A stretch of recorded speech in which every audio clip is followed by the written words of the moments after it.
BX1 ⁇ L'édito. 60 jours, depuis 60 jours, on le sent là, dans un coin de notre estomac, et même si ce n'est pas nous qui la subissons, elle est là. Au début, le ventre gargouille un peu, les sans-papiers mènent une action, nous relayons, les manifestations et autres prises de parole ne l'étaient plus forcément, plus systématiquement relayées. Pas assez en tout cas pour celles et ceux qui mènent un combat permanent pour la régularisation, et parfois trop pour les journalistes, éditeurs, éditrices qui doivent juger de l'intérêt de l'info, des nouveautés à apporter, de la concernabilité. Comprenez, ce sujet est-il concernant pour notre public? Comment définir notre public, nos spectateuristes, nos auditeuristes? C'est le principe de l'édition, donc c'est comme ça que ça se passe dans un média traditionnel. Je ne vous apprends probablement rien, un média fait de journalistes avec papier très souvent.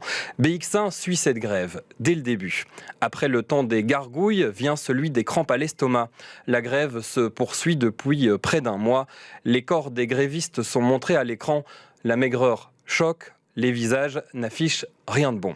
Le sujet devient de plus en plus concernant et le bras de fer s'annonce serré. Du côté du gouvernement fédéral, le biceps est solide, muscle bien en place, bien plus que son socle d'ailleurs. Sami Madi ne fera pas de concession, en tout cas pas tout de suite.